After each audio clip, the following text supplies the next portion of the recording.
चलिए आ जाते हैं हम कक्षा 7 गणित। देखिए आज हम लोग हल करने वाले हैं अभ्यास 6E। अभ्यास 6E। देखिए इसमें भी हम लोग हल करेंगे पहला प्रश्न। देखिए पहला प्रश्न हम लोग को दिया हुआ है, एक समकोण त्रिभुज के दो न्यून कोणों का अनुपात 7:11 है, कोणों के मान ज्ञात कीजिए। देखिए हम लोग को एक समकोण त्रिभुज बना देते हैं। देखिए इस तरह से हो गया समकोण त्रिभुज, मतलब एक कोण जिसमें 90 अंश का रहता है, ठीक है। तो शेष दोनों कोणों का अनुपात है ना। देखिए अगर एक समकोण त्रिभुज हो गया ना, मतलब एक 90 अंश का कोण हो गया, तो शेष दोनों कोण हमेशा 90 अंश से कम ही रहेंगे, ठीक है। दोनों का योगफल होगा 90 अंश, ठीक है, लेकिन 90 अंश से दोनों ही कम रहेंगे। तो यहाँ पर बोला है कि मतलब इस पहले दूसरे या इसमें जो शेष दो कोण बच रहा है, इन दोनों में से आपस में भाग देना तो आपको मिलेगा 7:11, ठीक है। चलिए हम मान लेते हैं कि एक कोण अगर x अंश का है, ठीक है, तो दूसरा कितना हो जाएगा 90 ऋण x, है ना। अच्छा हमने ऐसा क्यों लिख दिया कि 90 ऋण x, है ना। देखिए अब तीनों कोणों को एक बार जोड़िए। देखिए एक को हमने x माना है और एक तो 90 अंश का है ही, ठीक है, और एक को हमने लिखा है कितना 90 ऋण x, है ना। अब इसको हम लोग जोड़ेंगे ना, तो देखिए यहाँ पर प्लस में x है, यहाँ पर माइनस में x है। यहाँ पर आप कितना कर देंगे, दोनों को घटा देंगे, प्लस माइनस 0 हो जाएगा, और 90 कितना 180 हो जाएगा, है ना। त्रिभुज के अंतःकोणों का योगफल कितना होता है 180 अंश। देखिए बाकी एक बार अगर मान लेते हैं कि इस तरह ये 90 अंश का हो गया है ना, तो चलिए एक बार हम कुछ आपको इस तरह से मान लेते हैं 30 अंश का है, ठीक है। तो अगर हम 30 अंश का मान लेते हैं ना, दूसरा वाला को आपको अगर कोण ज्ञात करना है तो इसको ना 90 अंश में से आप घटा देंगे ना, 90 अंश को इस वाले कोण को घटा देंगे। उसी तरह से हमने किया, 90 अंश में से x को घटा दिया, 90 अंश में से 30 को घटा देंगे तो आपको पता चल जाएगा, 90 में से 30 घटाएंगे तो आपको मिलेगा 60 अंश, ठीक है। तो ये दूसरा वाला कोण कितना हो जाएगा, यह हो जाएगा 60 अंश, ठीक है। तो देखिए और देखिए इन तीनों को आप जोड़िए, 90 और देखिए 6 और 3 9 हो जाएगा, 90 अंश और 90 18 180 हो गया हम लोग का, ठीक है। मतलब एक और हमने x मान लिया तो दूसरा कितना हो जाएगा 90 माइनस x हो जाएगा, और एक हो जाएगा 90 अंश, ठीक है। चलिए इस तरह हम लोग मान लेते हैं। माना समकोण त्रिभुज का एक न्यून कोण x अंश तथा दूसरा न्यून कोण। देखिए एक समकोण हो गया ना, एक 90 अंश का बन गया तो दूसरा हमेशा दोनों न्यून कोण ही होंगे, ठीक है। अगर 90 अंश के बराबर ये नहीं हो सकते, ठीक है, दोनों का योगफल 90 अंश के बराबर होगा, लेकिन आपस में ये 90 अंश से हमेशा कम ही रहेंगे, ठीक है। तथा दूसरा न्यून कोण कितना अंश का हो जाएगा 90 ऋण x, ठीक है। इस तरह से हो गया, और हमें जैसे प्रश्न दिया हुआ है उस तरह हम लोग लिख लेते हैं। प्रश्नानुसार हमें बोला है कि दोनों कोणों का अनुपात निकालेंगे ना, है ना, x अंश बटा यहाँ पे 90 माइनस x अंश करेंगे, ठीक है। फिलहाल में x ही मानकर हम लोग हल कर लेते हैं, ठीक है। जो भी आएगा उसका हम लोग अंश लगा देंगे, ठीक है। x बटा दोनों को मतलब अगर भाग दे रहे हैं आप ना, तो आपको 7/11 निकल कर आ रहा है, ठीक है। दोनों में जैसे दोनों में किसी का भी अनुपात निकाल लीजिए, ठीक है। मतलब एक में आप दूसरे से भाग दे रहे हैं तो कितना मिल रहा है हम लोग को, तो 7 मिला और 11 मिला, ठीक है। 7/11 आ रहा है। चलिए अब हम लोग को यहाँ पर वज्र गुणन विधि लगा देते हैं, वज्र गुणन विधि, ठीक है। चलिए वज्र गुणन विधि से क्या हो जाएगा, यहाँ पे जो भी भागा है इधर गुणा में आ जाएगा, ठीक है। तो 11x हो जाएगा, और यहाँ पर हो जाएगा 7, यहाँ पर हमने यहाँ पर गुणा कर दिया 11 का, और यहाँ पर हम लोग लिख देते हैं 90 ऋण x, ठीक है। ये सब अंश में, ठीक है। तो यहाँ पे 11 हो जाएगा, यहाँ पे 7 9 63 होता है, ठीक है। तो इतना हो गया, और यहाँ पे ऋण 7x, ठीक है। इस तरह से हो गया, 7 का हमने इन दोनों में गुणा कर दिया, ठीक है। तो देखिए यहाँ पर ऋण में x है, ठीक है, ऋण 7x है, बराबर के हम लोग इधर भेज लेते हैं इसको, ठीक है। तो हो जाएगा 11x प्लस 7x हो जाएगा, ठीक है। और यहाँ पे 630 बचा। चलिए इसमें हम लोग जोड़ देते हैं, आप 11 में 7 जोड़ देंगे तो आपको मिलेगा 18x बराबर 630। अब चलिए हम लोग दोनों पक्षों में 18 से भाग दे लेते हैं, ठीक है। तो यहाँ पर जब 18 से आप भाग देंगे ना, तो यहाँ से तो 18 हट जाएगा, परंतु यहाँ पर हम लोग को 630 में 18 से भी भाग देना बाकी है, ठीक है। चलिए हम लोग भाग दे लेते हैं। देखिए 18 में हमें 630 में 18 से भाग देना था। देखिए 18 दूना 36, 18 3 54, और 18 चौक 72 होता है, तो 72 अधिक हो जा रहा है, तो 18 3 54 इतना बार ही हम लोग ले जाते हैं। देखिए अब हम लोग यहाँ पे घटाते हैं ना, तो यहाँ पर हो जाएगा 13, 13 में से आप घटाएंगे तो 9 बचेगा, ठीक है। और यहाँ पे 5 बचा, या तो विभाजित हो जाएगा 90, तो 18 5 90, 18 5 90 होता है, तो 18 5 90 का पूरा विभाजित हो गया, 35 बार में आ रहा है। तो हम लोग का यक्स का वैल्यू कितना आएगा, 35। चलिए इसको अब हम लोग अंश लगा देते हैं, ठीक है। और एक तो हमको निकल गया कि 35 अंश है, अच्छा दूसरा 90 में से घटा दीजिए, ठीक है। चलिए हम लोग लिख देते हैं समकोण, समकोण त्रिभुज का एक न्यून कोण, एक न्यून कोण कितना अंश है, 35 अंश, तथा दूसरा रहेगा, दूसरा न्यून कोण कितना हो जाएगा, हम लोग 90 में से घटा देंगे तो दूसरा का वैल्यू निकल कर, दूसरा कोण हो गया 90 में से हमने 35 को घटा दिया तो यह है 55 अंश, ठीक है। तो हम लोग को यही दोनों कोण निकल कर आया, एक कोण कितना 35 अंश का है और दूसरा कोण 55 अंश का है। अब इन दोनों को जोड़ेंगे आप ना, 35 और 55 अंश को, तो 90 के बराबर आ जाएगा, ठीक है। तो इस तरह से हम लोग का एक 35 अंश है, एक 55 अंश निकल कर आया, ठीक है। और बाकी देखिए अगर त्रिभुज हम लोग को बनाना रहेगा ना, देखिए इस तरह से कुछ हम लोग का त्रिभुज बना, ठीक है। यहाँ पर हो गया 90 अंश, ठीक है, समकोण त्रिभुज था, और एक आया हम लोग का 35 अंश आया, और इसमें से कोई भी कर सकते हैं, एक 35 अंश निकल कर आए और दूसरा हम लोग का निकल कर आए 55 अंश, ठीक है। तो देखिए अच्छा हम लोगों ने सही किया कि नहीं, थोड़ा सा हम लोग देखिए चेक करते हैं।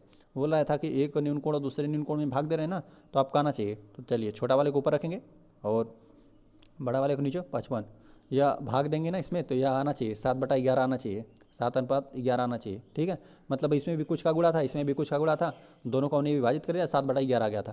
तो देखिए तो ये वो संख्या हो जाएगा 5, देखिए 5 से ये भी संख्या विभाजित है, 5 5 7 35 होता है, तो 5 हो गया, 5 से 11 5 है 55, मतलब 11 आ जाएगा, ठीक है। 5 × 5 5 × 5, तो देखिए 7/11 आ रहा है ना। तो इस तरह से हम लोगों ने सही किया है, ठीक है। ये भी आएगा 7/11, मतलब 7:11 आएगा, ठीक है। तो प्रकार से यह प्रश्न हम लोग का हल हो गया।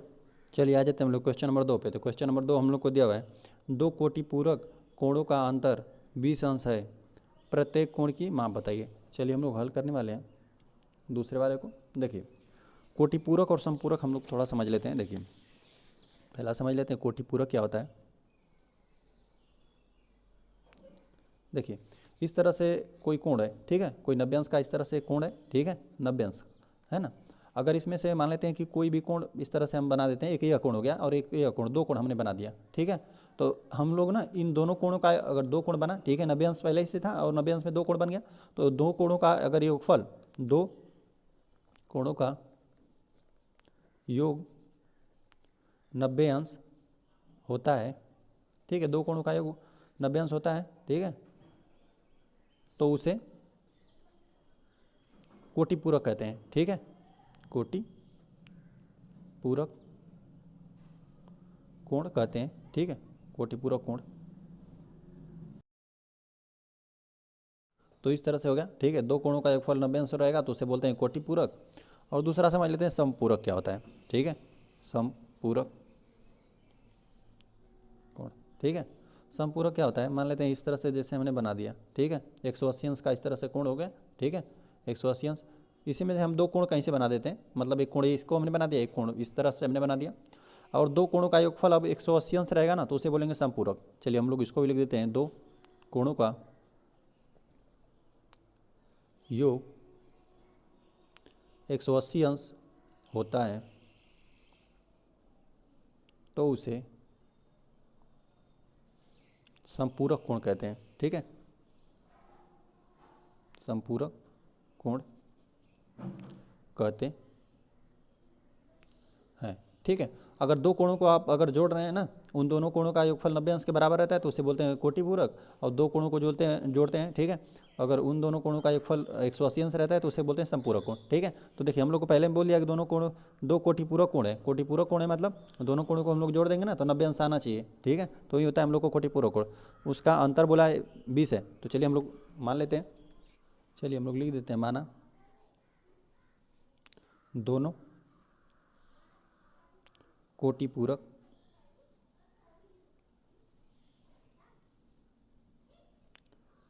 कोणों में से एक कोण एक कोण यक्स अंश का है, ठीक है, तथा दूसरा कोण 90 माइनस एक्स अंश का हो जाएगा, ठीक है,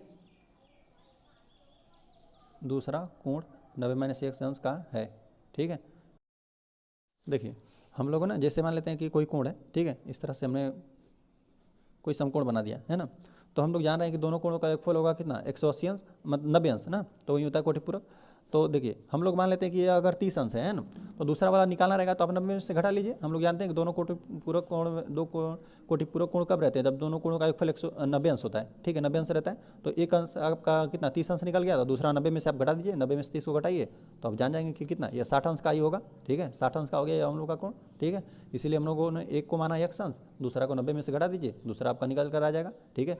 और इसको देखिए इन दोनों को जोड़ेंगे ना, यक्स प्लस 90 ऋण एक्स, देखिए एक हम लोग का एक्स अंश का है, दूसरा 90 माइनस एक्स है, दोनों को आप जोड़ेंगे ना तो देखिए जोड़ने पर क्या हो जाएगा, ये प्लस है ये माइनस है, कट जाएगा 90 अंश आ जाएगा, मतलब हम लोग सही कर रहे हैं, ठीक है। चलिए और यहाँ पर हमें बोला है कि दोनों कोटिपूरक कोणों का अंतर ना, अंतर मतलब घटाना, तो चलिए हम लोग लिख देते हैं यहाँ पे प्रश्नानुसार, जैसे प्रश्न बोल रहे हैं प्रश्नानुसार। प्रश्न में बोला ना कि दोनों में से मतलब एक कोण में से दूसरा कोण घटाएंगे तो ये 20 अंश आ जाएगा, ठीक है। तो हम लोग यक्स में से घटा देते हैं इस वाले को, ठीक है, किसी को घटा दीजिए, ठीक है। तो हम लोगों ने इस पहले वाले में से दूसरे वाले को घटा दिया तो यह कितना 20 अंश के बराबर आ रहा है, ठीक है। तो हमने इस प्रकार प्रश्नानुसार जैसे बोला कि एक कोण में से दूसरे को घटा रहे हैं तो आपको 20 आ रहा है, ठीक है, 20 अंश। चलिए हम लोग बाद में निकालेंगे तो अंश लगा देंगे, ठीक है। फिलहाल में हम लोग इस तरह से हल कर ले रहे हैं। तो यहाँ पर देखिए जब यहाँ पर हम लोग ऋण का इसमें आपस में गुणा कर देंगे ना, तो यहाँ पे ऋण 90 आ जाएगा और यहाँ पे ऋण का ऋण में गुणा हो जाएगा, धन हो जाएगा, ठीक है। देखिए हमने ऋण का इसमें गुणा कर दिया, प्लस था पहले तो प्लस माइनस माइनस हो गया, यहाँ पे ऋणात्मक ऋणात्मक धनात्मक हो गया, बराबर ये 20 बना, ठीक है। यक्स में यक्स जोड़ देंगे तो ये हम लोग का 2 यक्स बना, ठीक है। यहाँ पे ऋण 90 है, बराबर के उधर हम लोग भेज देंगे, ठीक है। तो प्लस 90 हो जाएगा, ठीक है, क्योंकि बराबर के उधर ऋणात्मक था, बराबर के उधर गया धनात्मक हो गया।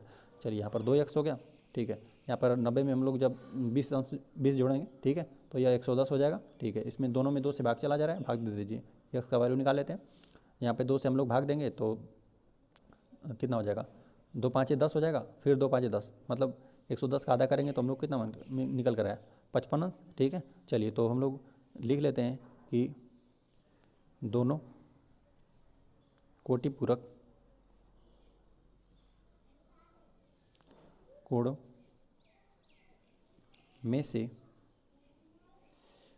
एक कोण कितना हम लोग को निकल कर आ गया 55 अंश, ठीक है तथा दूसरा कोण हम लोग किस तरह निकालेंगे, 90 में से हम लोग को घटाना पड़ेगा, 90 में से एक्स को घटा देते हैं, देखिए 90 हो गया और 90 में से कितना 55 को घटा देंगे तो यहाँ पर हो जाएगा कितना 10 में से 5 चला जाएगा, 5 बचेगा, यहाँ पर बचा हुआ है 8 ना, तो 5 3 8 35 अंश आ जाएगा, ठीक है। वो को इस तरह से एक कोण कितना 55 अंश का निकल कर आया और एक कोण निकल कर आया 35 अंश। देखिए इन दोनों कोण आपस में कोटिपूरक है कि नहीं, देखिए 55 अंश और 35 अंश को जोड़ के देखिए 55 अंश है, ठीक है, और 35 इन दोनों को जोड़ेंगे ना तो 5 5 10 को 0 हाथ में लगेगा 1, देखिए 5 3 8 1 9 90 अंश आ रहा है ना, दोनों कोण का योगफल 90 अंश है, इसलिए दोनों कोण आपस में कोटिपूरक कोण है। इस तरह से ये प्रश्न हम लोग का हल हो गया। चलिए आ जाते हैं हम लोग क्वेश्चन नंबर 3 पे ना, तो क्वेश्चन नंबर 3 हम लोग को दिया हुआ है 2 संपूरक कोणों का अंतर 40 अंश है, प्रत्येक कोण की माप क्या है, ठीक है। चलिए हम लोग हल करने वाले हैं तीसरा वाले को। देखिए हम लोग संपूरक कोणों में जानते हैं कि दोनों कोणों का योग कितना होता है 180 अंश होता है, तो उसे बोलते हैं संपूरक कोण, ठीक है। तो चलिए हम लोग लिख लेते हैं दोनों लिख देते हैं दोनों माना, ठीक है, माना दोनों संपूरक कोणों में से एक कोण यक्स अंश का है तथा दूसरा कोण कितना हो जाएगा। अब 180 में से हम लोग इसको घटा के प्राप्त कर लेंगे, है ना, 180 अंश माइनस एक्स घटा देंगे ना तो कितना निकल कर आ जाएगा, दूसरा कोण निकल कर आ जाएगा का है, ठीक है। चलिए अगर देखिए इन दोनों को आप जोड़ेंगे ना, जैसे मान लेते हैं यहाँ पर हो गया इस तरह से हमने 2 किरण खींच दिया, यहाँ पर 180 अंश का कोण बन रहा है, ठीक है। तो यहाँ पर हमने मान लेते इस तरह से हमने कुछ बना दिया। अगर एक को हम लोग को x अंश बना देंगे, ठीक है, तो दूसरा कितना हो जाएगा 180 अंश माइनस x ही हो जाएगा, ठीक है। अच्छा, इन दोनों को जोड़ेंगे तो हम लोग को एक फल कितना आना चाहिए 180। चलिए जोड़कर हम दिखाते हैं आ रहा है कि नहीं। चलिए x प्लस कितना 180 अंश ऋण x, ठीक है। देखिए प्लस माइनस है कट जाएगा तो सिर्फ 180 अंश बचेगा, मतलब हम लोग सही कर रहे हैं। अब देखिए हम लोग को प्रश्न दिया था ना, दोनों संपूरक कोणों का अंतर कितना है, घटाना। अंतर मतलब घटाना होता है। चलिए तो हम लोग लिख लेते हैं प्रश्नानुसार, जैसे प्रश्न बोल रहा है वैसे हम लोग कर ले रहे हैं। देखिए प्रश्नानुसार बोला कि एक में से दूसरे को घटा देंगे ना तो आपको 40 अंश आ जाएगा, ठीक है। तो चलिए हम लोग x में से ही घटा लेते हैं इसको, 180 अंश ऋण x है, ठीक है, बराबर ये कितना 40 के बराबर आ रहा है, ठीक है। तो अब देखिए हम लोग इसको हल कर लेते हैं। यहाँ पे ऋण का हम लोग अंदर गुणा कर देंगे तो ये ऋणात्मक है, तो देखिए ये प्लस था तो ये ऋणात्मक कर देगा, दोनों का चिन्ह चेंज कर देगा, है ना। ये धनात्मक है तो ऋणात्मक कर दिया, इसको ऋणात्मक वाले को धनात्मक कर देगा, है ना। यहाँ पर धनात्मक x हो जाएगा बराबर 40। देखिए यहाँ पर x कितना 2x हो गया, ठीक है। यहाँ पर 40 हम लोग ले देते हैं, ऋण 180 को बराबर के उधर हम लोग भेज देते हैं, तो यहाँ पर कितना हो जाएगा धन 180, ठीक है। तो यहाँ पर हो गया 2x। अब 180 में हम लोग 40 जुड़ेंगे ना तो यहाँ पर हो जाएगा, यहाँ पे तो 0 हो जाएगा इकाई के स्थान पे, दाएं के स्थान पर कितना हो जाएगा 8 4 12 होता है तो 2 हासिल 1 लगा, ठीक है, 220 हो जाएगा, ठीक है। अब देख रहे हैं दोनों पक्षों में 2 से भाग चला जा रहा है, 2 से भाग दे लेते हैं तो यहाँ पर x हो जाएगा, 2 से भाग देंगे यहाँ पर तो 1 हो जाएगा, यहाँ पर भी 1 0, 110 अंश निकल कर आया, एक कोण का हमको मान निकल कर आ गया, ठीक है, 110 अंश। तो दूसरा हम लोग क्या कर देंगे, दूसरे वाले को जो 180 अंश माइनस x है, ठीक है, जो दूसरा हम लोग का कोण है 180 माइनस x अंश, इसका चलिए हम वैल्यू बताते हैं। देखिए ये कितना हो जाएगा 180 है ना, 180 में से 110 अंश आपको घटाना है, ठीक है। चलिए हम लोग घटा रहे हैं ना, तो यहाँ पे इकाई के स्थान पे तो 0 ही रहेगा, दाएं के स्थान पे कितना हो जाएगा, यहाँ पे 8 है, ठीक है, यहाँ पे 1 है ना, यहाँ पे 8 में से 1 चला जाएगा, ठीक है, तो यहाँ पर बचेगा हम लोग को 7, ठीक है, और यहाँ पे तो 0 ही हो जाएगा। तो यहाँ पर हम लोग को जो दूसरा कोण है उसका वैल्यू निकल कर आया कितना 70 अंश, और एक कोण का हमको निकल कर आया कितना 110 अंश, ठीक है। तो चलिए हम लोग लिख देते हैं दोनों संपूरक कोणों में से एक कोण कितना 10 अंश 110 अंश है ना, 110 अंश तथा दूसरा कोण कितना है 70 अंश का है, ठीक है, 70 अंश है। देखिए अब इन दोनों कोणों को आप जोड़ेंगे ना तो 180 अंश के बराबर रहेगा। आप 110 में 70 अंश जोड़ेंगे, है ना, तो आपको आ जाएगा कितना 180 अंश, मतलब हम लोगों ने सही किया है, ठीक है। इस तरह से यह प्रश्न हम लोग का हल हो गया। चलिए आ जाते हैं हम लोग क्वेश्चन नंबर 4 पे ना। तो क्वेश्चन नंबर 4 हम लोग को दिया है, एक आयताकार मैदान है ना, 190 मीटर लंबे तार से घिरा है, ठीक है। चलिए यदि मैदान की लंबाई उसकी चौड़ाई की 1.5 गुनी हो तो मैदान की लंबाई और चौड़ाई अलग अलग ज्ञात कीजिए, ठीक है। देखिए हम लोग को एक आयताकार मैदान दिया हुआ है ना, चलिए हम लोग हल करने वाले हैं चौथे वाले को। देखिए तो एक इस तरह से हम मानने के लिए आयताकार बना देते हैं, ठीक है। तो चलिए इस तरह से हम बना देते हैं। चलिए आयत में क्या होता है कि आमने सामने की भुजा बराबर भी रहते हैं और साथ में और आमने सामने का इधर भी ये वाला लंबाई इस लंबाई के बराबर होगा, ये वाली लंबाई इस वाली लंबाई के बराबर होगी, ठीक है। और साथ में सब भी कोण 90 अंश होता है, ठीक है, और समानांतर भी होता है आपस में, आमने सामने की भुजा समानांतर भी होती है और साथ साथ बराबर भी होती है, ठीक है। तो ये बोला है ना कि 190 मीटर का तार है ना, ये इससे घेरा गया है। 190 मीटर का तार मतलब यहाँ से आप शुरू किए तो इस तरह से इसको 190 मीटर से पूरा घेर दिए हैं, ठीक है, एक राउंड पूरा घेरे हुए। और बोला है ना कि लंबाई उसकी चौड़ाई की 1.5 गुनी है। अच्छा मतलब मान लेते हैं यहाँ पर x है ना, तो इसमें आप 1.5 का गुना कर दें, है ना। 1.5 का मतलब कितना होता है 3/2, ठीक है। चलिए हम आपको देखिए बताते हैं, 1.5 का मतलब 1 से 1/2, ठीक है। यहाँ पर इसका 2 का इसमें गुणा करते हैं, 2 2 और एक ऊपर जोड़ देते हैं, है ना, तो कितना हो जाएगा 2 और एक यहाँ पे 3/2, है ना। 1.5 का मतलब होता है 3/2, ठीक है। चलिए तो यहाँ पर हो जाएगा, और 3 में आप 2 से भाग भी देंगे तो उतना ही आएगा, 1.5 ही आ जाएगा। 1.5 का मतलब 1.5, ठीक है। तो मतलब 3/2x, ठीक है, इस तरह से हो गया, ठीक है। यहाँ पर बोला था कि जो हम लोग की लंबाई है ना, जो चौड़ाई का आप 1.5 गुना कर देंगे ना, चौड़ाई है उसका 1.5 गुना मतलब 3/2 का गुणा कर देंगे तो आपको उसका लंबाई निकल कर आ जाएगा, ठीक है। तो चलिए इस सबको हम लोग देखिए, यह वाला x तो यह भी सामने वाला भी x होगा, यह 1.5 गुना है तो यह भी हो जाएगा 3/2x, ठीक है। अच्छा इन चारों को हम लोग जोड़ देंगे तो कितना 190 मीटर के बराबर आना चाहिए। फिर हम लोग इस तरह से x का वैल्यू निकालेंगे और फिर लंबाई चौड़ाई हम लोग अलग अलग बता देंगे। चलिए हम लोग लिख लेते हैं। माना मैदान की चौड़ाई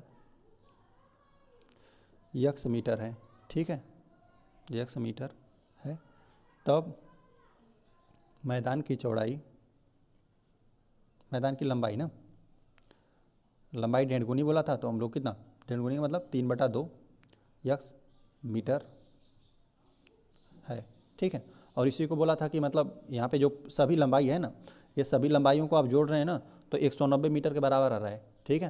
तो चलिए तो हम लोग इस तरह से आप जोड़ेंगे, जैसे मान लेते हैं, देखिए जैसे प्रश्नानुसार बोला है उस तरह हम लोग लिख देते हैं। बाकी हम लोग यहाँ पर भी प्रश्नानुसार ही किए, ठीक है। जो भी चौड़ाई था उसमें हमने 1.5 का गुणा कर दिया तो हम लोग को लंबाई निकल कर आ गया, ठीक है। इन सभी लंबाइयों को जोड़ेंगे, है ना, तो यही 190 मीटर पूरा दिया गया है। तो हम लोग चलिए पूरे बाउंड्री को देखिए इस तरह से आप जोड़ेंगे तो 3/2 x को जोड़ेंगे, ठीक है। चलिए हम लोग इस सबको जोड़ ही लेते हैं। देखिए यहाँ पर इसको हम लोग जोड़ देंगे, ठीक है।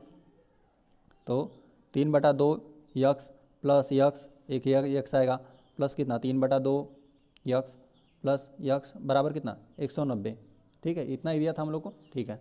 और देखिए x आप जोड़ेंगे ना तो कितना हो जाएगा, यहाँ पर x है, यहाँ पर x है, हमने सबकी लंबाई जोड़ ली, ठीक है, सभी किनारों पे, ठीक है। तो एक चक्कर इसको लगाएंगे तो हम लोग को कितना मिलेगा 190 मीटर। तो हम लोगों ने जो माना था उस हिसाब से हमने लिख लिया, ठीक है। और देखिए x में x जोड़ेंगे तो आपको 2x मिलेगा, और 1.5 ये भी 1.5 है, मतलब ठीक है, 1.5 कितना हो जाता है 3 हो जाता है, तो हो जाएगा हम लोग का 3x और बराबर ना, बराबर 190। देखिए 2x और 3x जोड़ेंगे तो आपको निकल कर आएगा 5x, ठीक है, बराबर 190। दोनों में 5 से भाग चला जा रहा है, भाग दे लेते हैं। तो यहाँ पर भाग देंगे 5 से तो यहाँ पे पूरा विभाजित हो जाएगा। यहाँ पर देंगे तो यहाँ पर कितना 19 है ना, तो यहाँ पे 5 3 15 3 बार चला जा रहा है, ठीक है, 5 3 15, और फिर हम लोग को बचेगा 4 और यहाँ पे 0 40 हो जाएगा। तो 5 8 40 होता है, तो यहाँ पर आ गया 38 मीटर, ठीक है। चलिए यह हम लोग का x क्या है, ये हम लोग का चौड़ाई है। अभी लंबाई हम लोग को निकालना बाकी है, तो चलिए लंबाई इसका हम लोग 1.5 गुना कर देते हैं, ठीक है, 3/2 x कर देते हैं, मतलब 38 में हम लोग क्या कर दें 3/2 का गुणा कर देते हैं, ठीक है। तो यहाँ से 2 से यह विभाजित हो जा रहा है, तो यहाँ पर हो जाएगा बराबर, इसके देखिए कितना आ जाएगा 2, एक ही बार जा रहा है 2 और यहाँ पर 18 बच जाएगा, 2 9 18, यहाँ पर निकल कर रहा है 19, और यहाँ पे 3 का गुणा करना भी बाकी है, हमने 2 से भाग दे लिया, अभी 3 से गुणा करना बाकी था। चलिए तो यहाँ पर जब हम लोग गुणा कर देंगे 3 से, या फिर 19 यहाँ कितना होता है 57, तो ये हो जाएगा हम लोग का 57 मीटर, ठीक है। इस तरह से हमने लंबाई चौड़ाई ज्ञात कर लिया। चलिए इस बात को हम लोग लिख देते हैं, ठीक है। मैदान की, अतः मैदान आयताकार है, ठीक है, यहाँ पर आयताकार लिख देते हैं हम लोग, आयताकार मैदान की लंबाई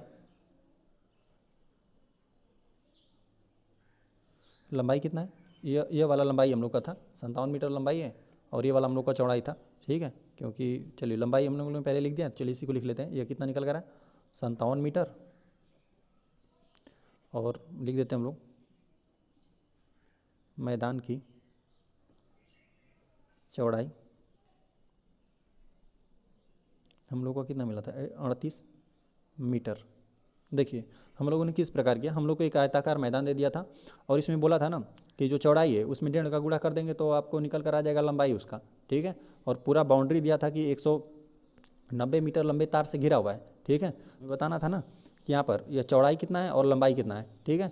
तो हम लोगों ने इसको x मान लिया चौड़ाई को, तो हम लोग लंबाई को ज्ञात करने के लिए उसमें 1.5 का गुणा कर देंगे, मतलब 1.5 का मतलब 3/2 होगा। तो हम लोगों ने इस तरह से गुणा कर दिया, तो ये 3/2 x निकल कर आया, ठीक है। इन पूरे चारों को हम लोगों ने जोड़ लिया, यही हम लोग की सभी बाउंड्री थी, है ना। यह x मीटर था, ठीक है, यह x मीटर था, यह भी x मीटर था, ठीक है, और यह भी कितना 3/2 x मीटर था, ठीक है। तो इन चारों को बाउंड्री हमने जोड़ा तो कितना 190 मीटर के बराबर आया, ठीक है। इसी तरह से हमने इन चारों को जोड़ लिया तो 190 मीटर होगा, ठीक है। और यहाँ पे 1.5 कितना हो गया, यह 3 हो गया था, यह x 2x हो गया, तो जोड़ा हमने 5x मिला, और दोनों में 5 से भाग दे दिया, तो x का वैल्यू हम लोग को 38 निकल कर आया। चौड़ाई कितना हो गया हम लोग का 38, और बाकी इसमें 1.5 का हमने गुणा कर दिया, तो ये हम लोग को निकल कर आया 57 मीटर, जो कि हम लोग का लंबाई बना। तो लंबाई हमने 57 मीटर लिख दिया, और मैदान की चौड़ाई कितना 38 मीटर। इस तरह से यह प्रश्न हम लोग का हल हो गया। चलिए इस तरह से यह अभ्यास हम लोग का समाप्त हो गया। वीडियो पसंद आए तो चैनल को सब्सक्राइब जरूर करें।